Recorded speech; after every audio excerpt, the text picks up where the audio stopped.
नमस्कार दोस्तों, आयुर्वेद नुस्खों में आपका स्वागत। मैं आपका दोस्त बलजीत वैद।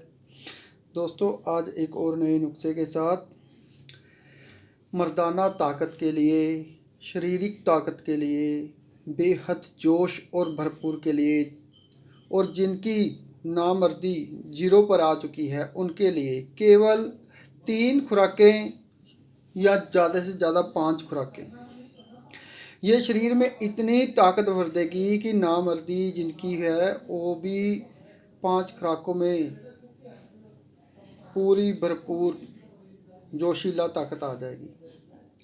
तो ये एक नुस्खे में 3-4 नुस्खे बनते हैं, वो मैं सारे आपको बनाने और ये बताऊंगा, और ये सारे मैं प्रैक्टिकल कर रहा हूँ और आपको प्रैक्टिकल करके दिखाऊंगा।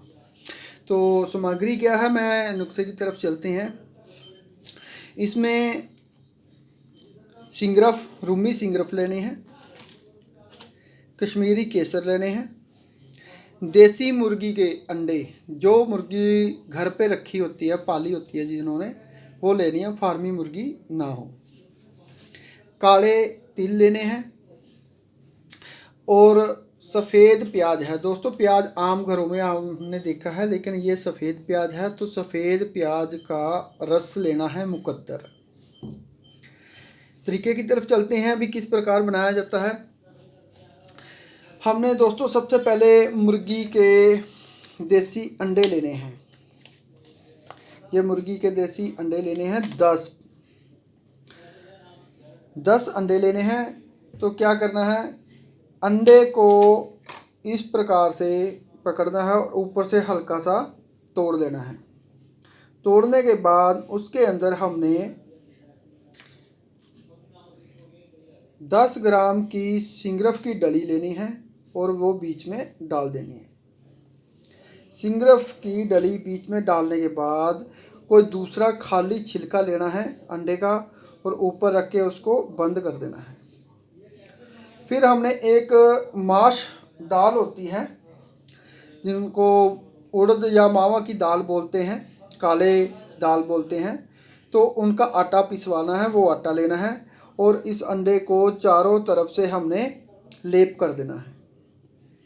चारों तरफ से लेप कर देना है और लेप करने के बाद इसको सुखा लेना है। थोड़ा सुखाने के बाद दोस्तों फिर क्या करना है, हमने एक कढ़ाई में देसी घी गाय का गरम करना है और उसके बीच में हमने ये अंडा रख के फ्राई कर लेना है।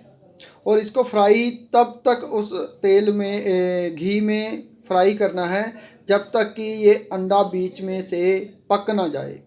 जैसे हम उबला अंडा खाते हैं ना, उतनी देर इसको अपने माइंड से, अपने हिसाब से इसको पकाना है, अंदर से पूरा पक जाए। उसके बाद फिर जब पक जाएगा, इसको निकाल के ठंडा करके हमने इसको छील लेना है और बीच में से आराम से धीरे से इसको सिंगरफ को निकाल लेना है।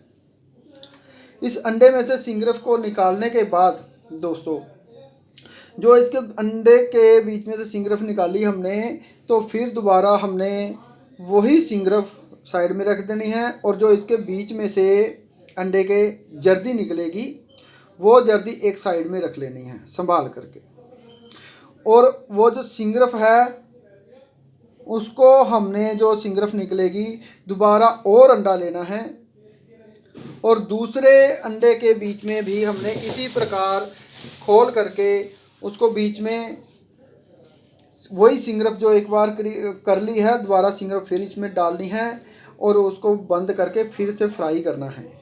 इस प्रकार आपने कम से कम भी 10 अंडे लेने हैं और 10 अंडों में वो सिंगरफ बीच में से पकानी है इसी प्रकार आपने।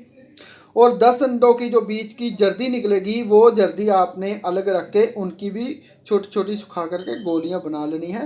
वो नामर्दी को दूर करने के लिए जो गोलियां होगी, वो गोलियां भी दूध या मक्खन के साथ खाने से बेशुमार ताकत आ जाएगी, नामर्दी आपकी दूर हो जाएगी। एक तो ये, और दूसरा जो वो सिंगरफ अपनी तैयार होगी, वो सिंगरफ भी हमने खरल में डालनी है और खरल में डाल करके उसको पीस लेना है।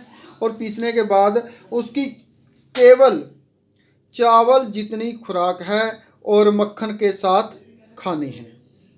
तो दोस्तों एक तो ये नुस्खा हो गया। अभी इसका आगे प्रोसीजर मैं और बताता हूँ, लंबा है ये। एक तरीके से ये सिंगरफ अपनी पावरफुल हो गई।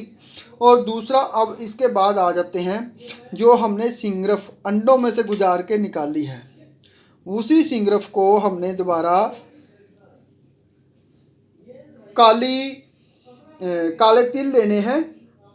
ये 500 ग्राम काले तिल लेने हैं। तो उन सबको हमने इनको कूट लेना है और बारीक कर लेना है, सूप बना लेना है इनका मिश्रण। तो पीसे हुए इन काले तिलों को एक कढ़ाई के हमने दरमियान आधे नीचे रख देने हैं।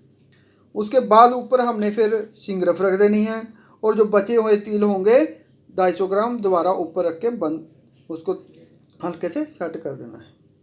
फिर इसको हमने नीचे से गैस पर रख के इसको बिल्कुल स्लो मीठी मीठी आग पर इसको जलाना है। जब ये सारे तिल जल जाएंगे तो फिर हमने ठंडा कर करके बीच में से सिंगरफ निकाल लेनी है। सिंगरफ निकालने के बाद दोस्तों एक ये दूसरा नुस्खा हो गया। पहले हमने 10 अंडों में से गुजारी थी सिंगरफ, तो वैसे ही अगर उसको हम खरल करके चावल की मात्रा खाते हैं तो वो सबसे बेस्ट है। और दूसरा नुस्खा ये हो गया कि इसको हमने काले तिलों में फिर पकाना है। यदि हम वहाँ नहीं खाते हैं तो काले तिलों में सिंगरफ को पका लेते हैं। तो दूसरा नुस्खा ये हो गया, इसको भी पीसने के बाद चावल की खुराक है मक्खन के साथ, ये उससे डबल हो जाएगी। आगे एक और नुस्खा बताता हूँ मैं इसी में ही। तो जब हमने काले तिलों में से जो सिंगरफ निकाल ली, उसके बाद दोस्तों फिर हमने खरल में कश्मीरी केसर 6 ग्राम कश्मीरी केसर डालने हैं और उसकी अच्छी तरह पिसाई करनी है, बिल्कुल बारीक कर देना है उसको। कश्मीरी केसर को थोड़ा सा हल्की सी खुश्की नमी होती है कई बार, उसको थोड़ा सुखा लें।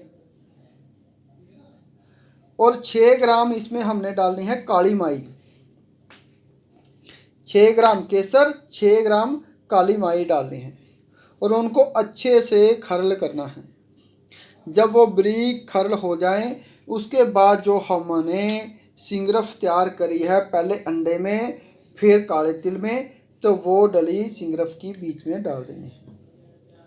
फिर उसकी अच्छे से खरल करनी है। इतनी खरल करनी है कि ये उंगल लगाने पर जो अपने रोम हैं, रोमों के बीच में फंस जाए, बिल्कुल पाउडर, फूक मारे जो उड़ जाए। इतनी बारीक खरल हो जानी चाहिए इस एक एक कतरा कम से कम भी 1 दिन की खरल होती है इसकी। उसके बाद दोस्तों आगे का प्रोसीजर है, जो सफ़ेद प्याज है हमारा, सफ़ेद प्याज का मुकद्दर रस निकाल लेना है। तो मुकद्दर रस निकालने के बाद जो हमने ये सिंगरफ, केसर और काली माई की खरल की है, तो इसके बीच में 2-4 बूंदें डालनी हैं और उसको खरल करनी है। वो जज्ब होने पर फिर 2-4 बूंदें डाल देनी है और फिर उसको खरल करनी है। ये प्रोसीजर भी 4-5 दिन का प्रोसीजर है, इतनी जल्दी नहीं होगा दोस्तों। और ये छाया में करना है, ना कि धूप में। कभी रस डाल के उसको सुखाने के चक्कर में धूप में बैठ के या धूप में सुखा दे और खरल करे, नहीं। तो छाया में इसको रस डालते जाना है और खरल करते जाना है। तो खरल होने के बाद जब रस उसमें इतना जज्ब कर देना है कि जो अपना नीचे खरल के साथ डंडा ऐसे चिप करेगा, और इतना चिप करेगा कि इसको ऐसे रखेंगे चिपक के भी ऐसे इसको खरल को भी अपनी को हिला देगा, उठाएंगे तो साथ में चिपक जाए खरल भी। तो इतना इसको खरल करने के बाद, यानी कि सफ़ेद प्याज का रस पिलाने के बाद, फिर इकट्ठा करके उसकी चने बराबर गोलियां बना लेनी है। तो दोस्तों इसकी खुराक कैसे लेनी है और ये क्या काम करती है, ये सब दवाइयों से ऊपर की दवाई है। इसमें क्या है, 3 गोलियां ही सिर्फ नामर्दी को दूर करने के लिए बहुत हैं। खानी किस प्रकार है, सुबह पहले दिन चने के बराबर गोलियां बनाने के बाद एक गोली खानी है हमने,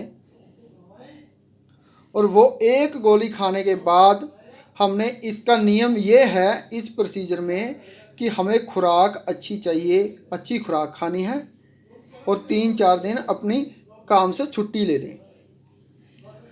सुबह एक खुराक खाई है तो दूध पीना है। खुराक को हमने मक्खन के साथ खाना है, मक्खन लेना है, उसमें एक गोली रखनी है और उसको निगल जाना है। साथ में कड़ा हुआ, जैसे दूध लाते हैं, दूध को अच्छी तरह उबाल के अच्छा काढ़ते हैं और काढ़ने के बाद उसमें घी डालना है और घी डालने के बाद फिर उसको पीना है। तो दूध पीने के बाद जब उसको प्यास लगेगी, मान लो घंटे आधे घंटे में प्यास लगती है, उसको प्यास लगेगी मरीज को काफ़ी, तो उसने पानी पीना है, पानी नहीं पीना है, तो दूध ही पीना है। वो घी डाल करके जो दूध काढ़ के रखा है वो ही पीना है। उसको जितनी प्यास लगेगी उतना ही उसने दूध कड़ा हुआ पीना है घी डाल करके। तो ये सारा दिन उसने यही करना है, पानी पीना ही नहीं है, इसमें पानी नहीं पीना है, ये मैं बता रहा हूँ। फिर अगले दिन, दूसरे दिन फिर दूसरी गोली खानी है। दूसरी गोली खाने के बाद उसको इतना पसीना आएगा कि उसके अंदर की सारी बीमारियां पसीने के जस्ते बाहर निकलेगी और प्रेशर लगेगा। प्यास लगने पर फिर उसने वही दूध पीना है और खाने के लिए उसने, अगर वो मीट वगैरह खाता है तो मुर्गा या बकरे का मीट बना करके खा सकता है, और वही खाना है जिससे उसमें पावर आएगी, क्योंकि खुराक भी ज़रूरी है उसके लिए। तीसरे दिन जब वो तीसरी गोली खानी है, सुबह खाएगा, खाने का तरीका वही है, लेकिन उसको बेचैनियाँ होंगी, उसके अंदर पावर इतनी आ जाएगी कि उसको संभाली नहीं जाएगी, और खुद पानी मांगेगा, पानी पीने को कहेगा, और लेकिन आपने उसको दूध ही पिलाना है और दूध ही पिए, वो घी डला हुआ दूध ही पीना है। तीसरे दिन गोली खाने के बाद चौथी गोली को उसको ज़रूरत नहीं पड़ेगी, तो और 3 गोलियों में ही उसकी पूरी नामर्दी ख़त्म होने वाली है।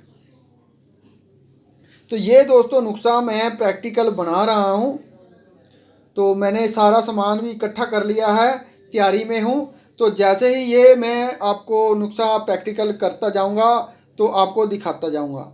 जो दोस्त इसको बनाना चाहते हैं वो देख करके इसको बनाएं और मैं बताऊँगा। और जो दोस्त इस नुस्खे को लेना चाहते हैं 3 गोलियों वाली, तो वो मेरे से व्हाट्सएप पे वॉइस मैसेज करें, उनको मैं दे भी दूँगा। और वैसे भी ये मेरे को किसी डिमांड पर बना रहा हूँ, मुझे किसी ने डिमांड पर बनवाया है और उसकी डिमांड पर मैं ये बना रहा हूँ, क्योंकि ये नुस्खा कहीं और भी किसी वैद्य ने बनाया था, लेकिन वो एक ही बार बनाता है और दोबारा नहीं बनाता है उस नुस्खे को, इसलिए सिर्फ उसने दोबारा फिर मेरे से ये नुस्खा बनवाया है और ये नुस्खे में पूरी पावर है। तो जो भी इसको लेना चाहता है वो वॉइस मैसेज करे, क्योंकि ये एक बार में ज़्यादा नहीं बनता है और टाइम ज़्यादा लगता है, एक बार में 3-4 बंदों का ही बनता है बस। ठीक है दोस्तों, तो धन्यवाद दोस्तों।